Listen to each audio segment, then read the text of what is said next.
Hi,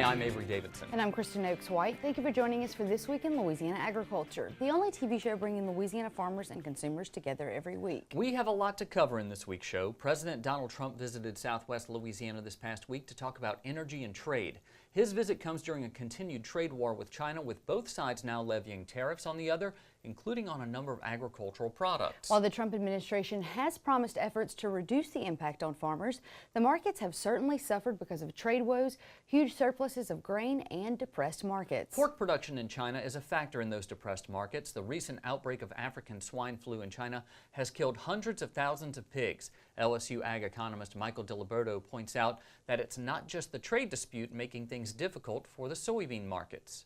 While tensions have really curbed China's feed manufacturers from relying heavily on imported soybean demand from the trade tariffs, the argument can be made that really it's the African swine fever and the reduction in those hog numbers that are really curbing China's appetite for imported soybeans right now. Diliberto says what makes things worse is that it might be 3 to 5 years before that market rebounds. It's already indicated that as much as 80% of the small-scale farmers have no intention of restocking their herd sizes, and that's driven by the severity of the outbreak of the disease, the high risk of farming, and basically low profitability. On the positive side, U.S. exports of pork are up 20% over last year, even with tariffs in place. That might mean better prices for soybean farmers if the U.S. continues to be a source for Chinese pork demand, which has increased steadily over the last 10 years. It's not just the markets that have farmers down. The weather hasn't helped much either. A very wet spring that has continued into May has seen flooded fields and even a few tornadoes. TWILA's Neil Melanson travels to the central part of the state that has been strongly affected and shows us how farmers are maintaining their resiliency through tough times. Here near Fort Necessity, you can see the effects of weeks worth of rain. This is all backwater from the Buff River. Due to the landscape, it just takes a long time to drain here. It's even backed up into some farmers' fields. Drew Wiggers, a Franklin Parish grain farmer, says it's already affected this year's crop. We've probably got 200 acres now that's completely flooded, plus the 50 acres of corn that's been taken away from us. We hope to plant it in soybeans here in the next month.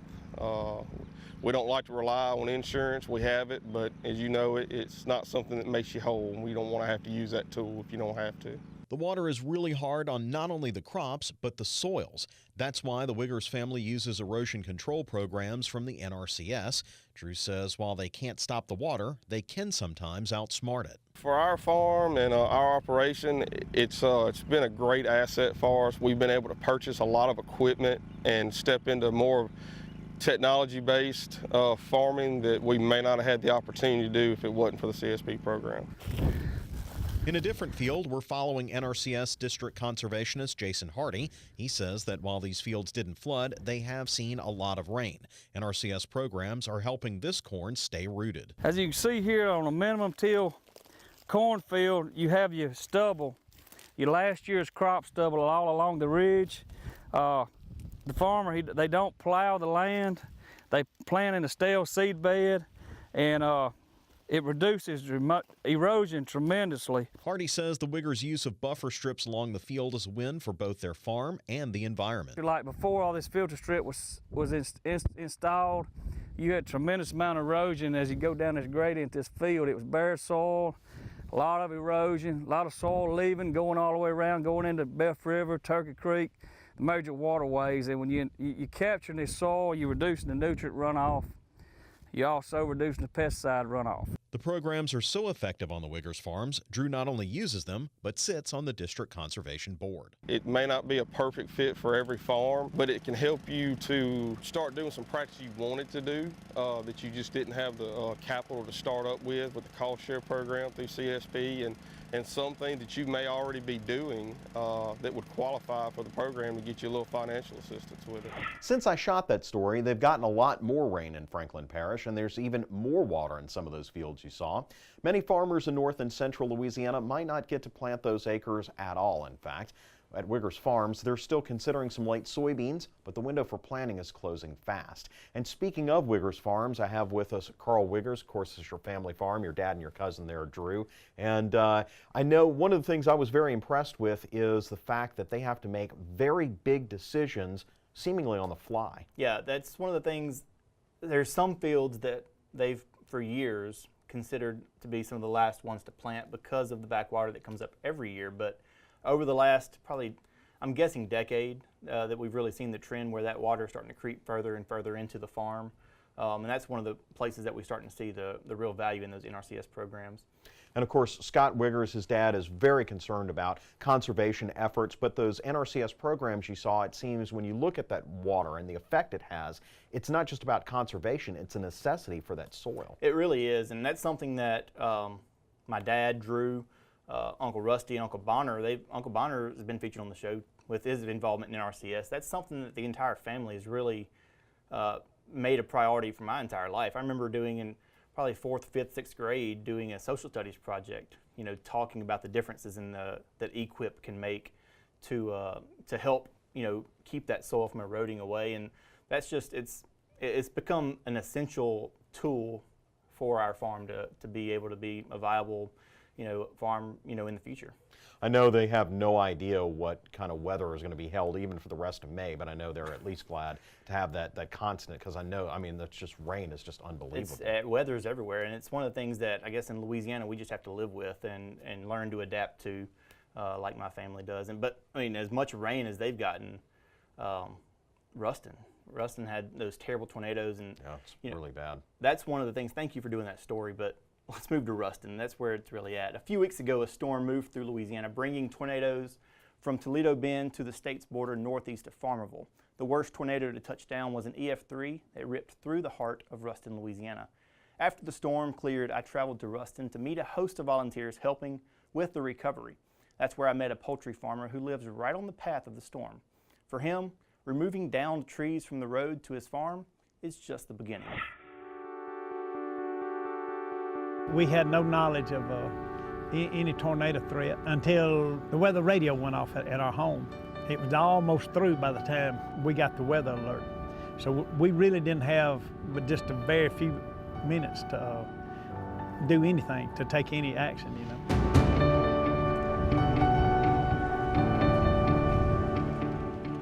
This is what's left of Bob Reiser's chicken houses just across the Union Parish line north of Ruston. I don't know exactly how many feet that it's destroyed, but structurally these houses are leaning, and the houses that aren't even visible on the outside, they're leaning. The force of the tornado pushed them a pretty good bit. Reiser is fortunate that his family and workers are all safe. The poultry houses and downed trees and power lines are the extent of the damage. Workers from the state are helping clear his road, and a friend provides lunch. I'm a state board member for Farm Bureau, but I'm also a chicken grower, and Bob's one of my best friends. We all pulled together. I couldn't do really anything to help him with the chicken houses, but we took some meals over there to help feed the people that were working on cleaning up the mess he had. Butch Oaks is a poultry farmer from nearby Ouachita Parish. He used the network of farmers and ranchers of Farm Bureau to bring meals to those workers. In just a couple of days, Oaks gathered the money and manpower to set up shop at Louisiana Tech to feed the students, workers, and volunteers around the campus and community as they begin to pick up the pieces after the storm. Louisiana Tech is a big part of the Ruston community, and you know, the campus has been hit hard, devastated, so has a lot of our friends' homes and businesses, and this is something we could do to help them, to feed them lunch today, if nothing else. Ruston has always taken care of its own. Ruston people have always have done that. Louisiana Tech has always come back and taken care of Louisiana Tech. But what you're seeing now is the other communities that just show up without even being asked, which is it's really humbling to see that and amazing to see. We're absolutely blessed. You know, Farm Bureau has this culture that we all come together as a team. You know, it doesn't matter if it's the floods in Denham Springs or if it's the floods in Monroe or a tornado coming through Ruston. Louisiana Farm Bureau is always going to put boots on the ground and get us all here together. The neighboring parishes are all supportive of us, and we would do the same thing for them. So we're just extremely blessed that we have these people around us. That's what Farm Bureau is all about. Farm Bureau is a huge family, and this family reaches everywhere, and that's what this is about. It's not the bottom line, it's what we can do to help people. When you feel like disasters set down on top of you, it does pick your spirits up to know you have real good friends. It does. And I certainly appreciate it. Farm Bureau volunteers helped provide meals for a couple of days following the storms, and I know countless others offered much more than that. Thank you to everyone that helped, and for those of you that are still recovering, our thoughts and prayers are still with you, your families, and your community. And you guys, that's one of the really, as terrible as these storms like this are, like the flood that was mentioned in Monroe and Denham Springs, how the community comes together in those bad times. As terrible as these events are, it's always kind of encouraging to see the communities come together like they did. It always brings out the best and the worst in people. Fortunately, when it comes to Farm Bureau, you always see the best in people, including, I hate to say it, as much as I don't like to say nice things about my partner here, her dad's a pretty awesome guy. He did, and I know that he worked very hard to organize that. He said, you know, we see so often with the disasters that have happened in South Louisiana, he said, you know, they are the first to organize and put something together, and they just haven't had that many things happen in North Louisiana, and I think he wanted to do something, and I think he kind of had a push from his other daughter who works for Louisiana Tech, and so I know that she's worked very hard as well to kind of, you know, mobilize the efforts and get communication out. But she said that the students it was amazing to see the students come together and to work to get things, you know, put back together and cleaned up. So yeah, it was really cool on Saturday. That was the big event at Tech, which is a community outreach, community service event that they do every year, and it just happened to be timed perfectly this year. But they said they had, I think, around 2,000 Tech students, and what was really cool was they had ULM students, Grambling students, and Northwestern students that also came in. Not to mention all the communities around that just poured in. One of the cool things that, you know, a lot of insurance agents were there, and a lot of those guys said, man, we love to do this stuff. We love to help in our community. There's just not as often a need here. Like we have hurricanes and events like that down here more often, and these guys were just itching. They were eager to get out there and just really serve that community. It was really neat to be there and see that, and it made me proud to have the Farm Bureau name on my chest, that's for sure. Hell, the Farm Bureau is family, and you know, it's not over here. They've still got some rebuilding to do, but thank you for sharing that story, Carl Wiggers. Thank you. For generations, people grew their own food, but now almost all of us go to the big grocery stores. I'm guilty as well, but as TWILA's Tammy Arender shows us, there are two brothers in Union Parish getting back to their roots at Current Farms in Marion. It's a cacophony of sounds on Current Farms in Marion, Louisiana. The turkeys, chickens, ducks, and geese all create a soundtrack for Conrad and Caden Cable. Don't pet me, Mrs. Osterlord. The brothers are involved in what's called permaculture, the development of agricultural ecosystems intended to be sustainable and self-sufficient. We want to demonstrate how if 10% of the population grows food for 10 people, then we solve the hunger crisis. Once the corn gets a little bit higher, we'll come through and we'll plant our runner beans. So they operate what they call a beyond organic farm on 11 acres, not only focusing on raising poultry with a full-fledged hatchery, but also a huge vegetable and edible flower garden. This is the biggest I've ever grown.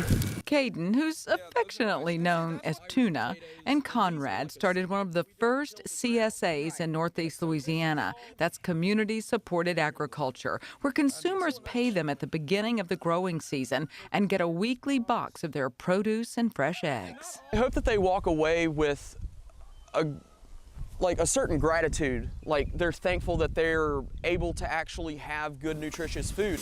It's hard work, tuna. They incorporate a no-till philosophy in their garden, using only what looks like a farmer's pogo stick to plant their seeds.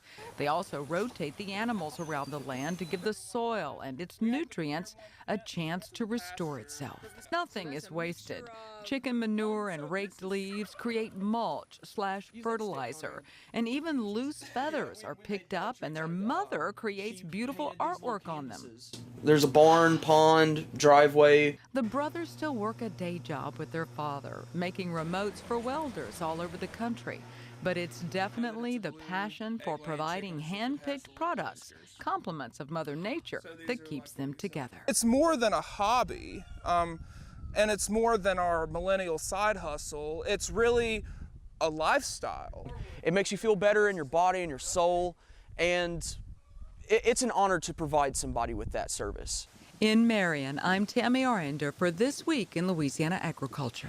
Current Farms also sells to the Ruston Farmers Market each Saturday. If you would like to sign up for the Farm CSA, we'll link you over on our website at twilatv.org. According to the USDA, 31% of American farmers are women, and those farm women in Louisiana help make up the Women's Leadership Committee for the Louisiana Farm Bureau. The group recently traveled to Baton Rouge to meet with legislators about issues important to rural Louisiana. I'm Denise Canatella. I am the chairman of the Louisiana Farm Bureau Women's Leadership Committee. And today the Women's Leadership Committee, along with other parish women chairmen, are here in the state capitol in Baton Rouge, Louisiana, watching their senators and representatives make laws. In the Senate Ag Committee today, the ladies heard about right to repair and that we have, with the equipment manufacturers and the equipment dealers, we have entered into an MOU with our higher educational system to train technicians to work on this very technologically advanced equipment that we have today so that we can keep it in the field and working when we need it. With all the issues that are concerning agriculture today, we need to be front and we need to be seen by our legislators as they are creating policy that is affecting what is going to happen on our farms and our ranches going forward. It's so important for our Women's Leadership Committee to be here today so that the senators and representatives see that there are real farmers that have come to the legislature to see them and to talk to them about the issues that are important to them. I feel that it is very important for our legislators to have the opportunity to put a face to the issues that they have sitting on their desk every day, especially when they're here in session and they're going to be making decisions that are going to affect those of us in the agriculture industry. We thank y'all for what you do. I have always recognized you're the backbone of agriculture. So keep it up, keep pushing us to do the right thing. Thank you so much. So it's a great way for the women to just be here and let these legislators know that as a concerned voter, I'm watching what you're doing and I'm hoping you're going to consider the effect that your vote will make in my business. From a Farm Bureau standpoint, we as staff or our lobbyists are here and they see us on a regular basis. But it's really important that they associate the folks back home that elect them and send them here to represent them and that they are part of Farm Bureau and support what we are for. You may have noticed that we identified Jim Monroe as the former assistant to the president. That's because the day Carl Wiggers conducted that interview, that was Monroe's last day on the job. After 47 years of service to Louisiana's farmers and ranchers, Monroe retired effective April 30th. Just 2 days afterward, the staff and volunteers at the Louisiana Farm Bureau held this celebration for Monroe. Monroe came to the Louisiana Farm Bureau in 1972 as Assistant Commodity Director and worked his way to the top staff position in the organization by January of 1983. Monroe plans to spend more time with his wife, Connie, his children, and their 4 grandchildren, Ryan, Reagan, Parker, and Pearson. On a more personal note, Jim was my boss and was always there for his Farm Bureau family. We here at TWILA are happy that you now get to spend more time with your immediate family. Former Associate Commodity Director Kyle McCann will now serve as the Assistant to the President. Kyle has been with Louisiana Farm Bureau for more than 30 years and also served as National Affairs Director. I know that it's kind of weird not having Jim around the office anymore. In fact, I went and talked to Kyle the other day and he's like, I need to get something wooden put up here that just says Jim's office. I know. It's a strange transition because as long as I've been here, it's always been Mr. Jim, you know, as our boss. But I know that Kyle's going to do a wonderful job. Yep, in he that will, position. but he's not going to watch you crash as many times as Jim did. I hope not. Knock on wood. Well, still to come on TWILA, how much are you going to pay for crawfish this weekend? We'll have a check of prices at the end of the show. But first, it's one of Louisiana's top row crops, and farmers are having a lot of trouble getting it planted. The struggles of soybean planting are up next.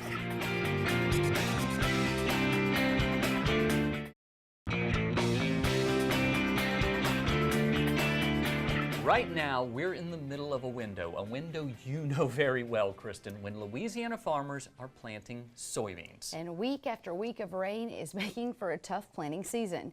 As Craig Gautreaux shows us, Louisiana farmers are hurriedly trying to get this year's crop into the ground. Louisiana soybean farmers are behind schedule in planting this year's crop, but it's not for a lack of trying. Drier conditions are now allowing growers to plant as many acres as possible before the next rain. I think right now, planting is certainly underway this week. Probably they're trying to plant the world in some places where conditions are favorable. While research indicates the best yielding soybean crops in Louisiana are planted by the first week of May, Paget says don't let the calendar dictate your planting schedule, especially this year. Growers need to realize that we're having issues with seed quality, and I would encourage them to plant when conditions are favorable for seed germination and plant establishment. Paget says a key to a high-yielding crop is getting off to a good start. Crops that begin poorly generally require more time and money. If you start off with a bad crop, then you're going to have to increase your inputs and try to nurse it along. If seeds do not properly germinate or weather damages a newly emerged crop, growers might not have a viable option to replant this year. If you have to replant and seed quality is marginal already, seed supplies may not be available. Louisiana is expected to have a soybean crop of nearly 1.3 million acres, which is similar to last year's total. With the LSU Ag Center, this is Craig Gautreaux reporting. As we discussed at the top of the show, also looming for Louisiana soybean farmers is whether China will begin purchasing U.S. soybeans. Last year's exports to China were off significantly due to the tariff spat between the two countries. Still to come on TWILA, an uplifting story to boost your day. Stay with us.